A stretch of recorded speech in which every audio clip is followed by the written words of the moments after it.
துளசிங்கம் டிவியின் மூலமாக உங்களை சந்திப்பதில் மிக்க மகிழ்ச்சி அடைகிறேன். அகில இந்திய மாநில அரசு 4ஆம் பிரிவு ஊழியர்கள் சம்மேளனத்தினுடைய அகில இந்திய தேர்தல் 2025, 26, 26, 27, 27, 28 ஆக 3 ஆண்டுகளுக்கான நிர்வாகிகள் தேர்தல் புதுதில்லியில் உள்ள தில்லி தமிழ்ச்சங்கத்தில் தேர்தல் ஆணையர்கள் ராம்ராஜ் துபே உத்தரப்பிரதேசம், ஸ்ரீ வெங்கடேஸ்வரலு ஆந்திர பிரதேசம் ஆகியோர் தலைமையில் நடைபெற்றது. இத்தேர்தலில் 22 மாநிலங்கள் கலந்து கொண்டன.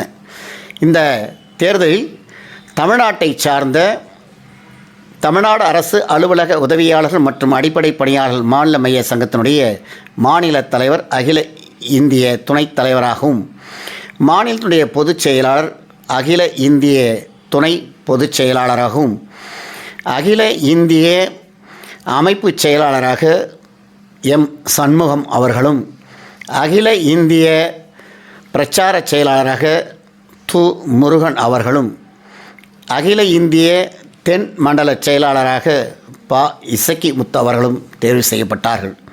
அகில இந்திய பொதுச் செயலாளராக மத்திய பிரதேசத்தை சார்ந்த மகேந்திர சர்மா அவர்களும், மத்திய பிரதேசத்தை சார்ந்த அஜய் துபே அவர்கள் அகில இந்திய துணைத் தலைவராகவும், உத்தரப்பிரதேசத்தை சார்ந்த அஜய் துபே அவர்கள் அகில இந்திய பொதுச் செயலாளர் ஜூனியராகவும் தேர்வு செய்யப்பட்டார்கள். ஆந்திர மாநிலத்தை சார்ந்த திரு சந்திரசேகர் அவர்கள் அகில இந்திய பொருளாளராக தேர்வு செய்யப்பட்டார்.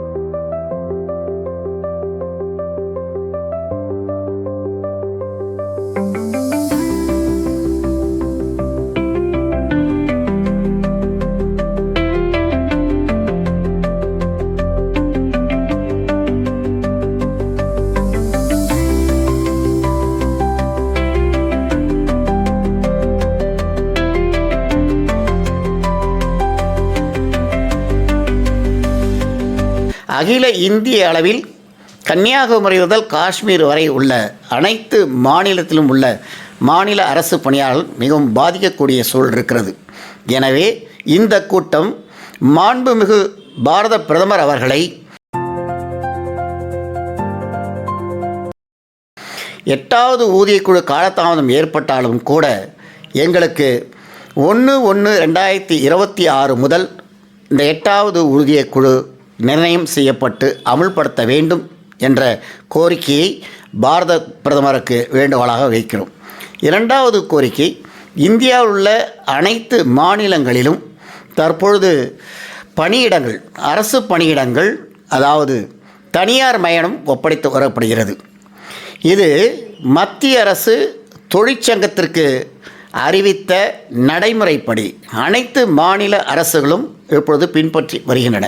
குறிப்பாக பாண்டிச்சேரி மாநிலத்தில் தற்பொழுது இந்த டி குரூப் பணியாளர்களை ஜென்ரல் என்ற வகையிலே அவர் வைத்திருக்கிறார்கள். இந்த ஜென்ரல் அடிப்படையிலே டி பிரிவு பணியாளர்கள் உள்ளடக்கமாகிறார்கள். தற்பொழுது மாண்புமிகு முதலமைச்சர் பாண்டிச்சேரி அவர்களை மாநில தலைவரும் அகில இந்திய தலைவரும் சந்தித்து இங்கே இருக்கின்ற காலி பணியிடங்கள் நிரப்ப வேண்டும் என்ற வேண்டுகோள் வைத்த பின்னர் தற்பொழுது ஒரு அரசாணை வெளியிடப்பட்டிருக்கிறது. இந்த அரசாணையின் மூலமாக பாண்டிச்சேரி மாநிலத்தில் உள்ள சுமார் 600க்கும் மேற்பட்ட பணியிடங்களை நிரப்ப அவர்கள் அனுப்பப்பட்டு, பத்திரிகையின் வாயிலாக அனுப்பப்பட்டு, இப்பொழுது நேர்காணல் செய்யப்பட்டு அவர்களுக்கு அப்பாயின்மெண்ட் வழங்கப்பட்டிருக்கிறது என்ற நல்ல செய்தியும் இங்கே நான் சொல்லிக்கொள்ள விளைகின்றேன். எனவே பாண்டிச்சேரி மாநிலத்தினைப் போல தற்பொழுது எல்லா மாநில அரசுகளும் காலியாக இருக்கின்ற டி பிரிவு பணியிடங்களை உடனடியாக நிரப்பப்பட வேண்டும். குறிப்பாக தமிழகத்தில் தமிழ்நாடு அரசு அலுவலக உதவியாளர் மற்றும் அடிப்படை பணியாளர் மாநில மைய சங்கம், அதனுடைய மாநில தலைவர் எஸ் மதுரம் அவர்கள் சென்னை உயர்நீதிமன்றத்திலே இங்கே இருக்கின்ற டி பிரிவு பணியிடங்களை நிரப்பப்பட வேண்டும் என்று அவர்கள் வழக்கு தொடுத்தார்கள். அந்த வழக்கின் தீர்ப்பில் நீதியரசர் அவர்கள் தலைமைச் செயலகம் முதல் அனைத்து மாவட்டங்களிலும் அனைத்து துறையிலும் காலியாக இருக்கின்ற அலுவலக உதவியாளர் பணியிடங்களை உடனடியாக நிரப்பப்பட வேண்டும் என்ற ஒரு உத்தரவை வழங்கினார்கள். அந்த உத்தரவை தமிழக முதல்வர் அவர்களுக்கும் தலைமைச் செயலாளர் அவர்களுக்கும் பணியாளர் மற்றும் நிர்வாகத்துறை செயலாளர்களுக்கும் கொடுத்து நடைமுறைப்படுத்த வேண்டும் என்று வேண்டுகோள் வைத்தார்கள்.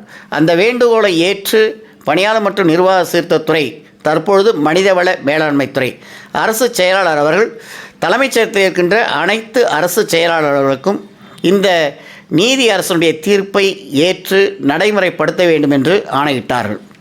ஆனால் தலைமைச் செயலகத்தில் இருக்கின்ற அனைத்து அரசு செயலாளர்களும் அனைத்து மாவட்டங்களில் இருக்கின்ற ஹெட் ஆஃப் த ஆஃபீஸர், அதாவது தலைமை அதிகாரிகளுக்கு இந்த அரசு ஆணையை அனுப்பாத காரணத்தினால் இன்றைக்கு பல்வேறு மாவட்டங்களில், குறிப்பாக பெரும்பான்மையான மாவட்டங்களில் இந்த பணியிடங்கள் நிரப்பப்படவில்லை. ஆனாலும் அதனைத் தொடர்ந்து மீண்டும் இச்சங்கத்தினுடைய மாநில தலைவர் அவர்கள் நேரில் சந்தித்து இந்த குறைபாடினை தெரிவித்து விரைவாக அரசு ஆணைகள் வழங்கப்பட வேண்டும் என்று வேண்டுகோள் வைத்திருக்கிறார்கள்.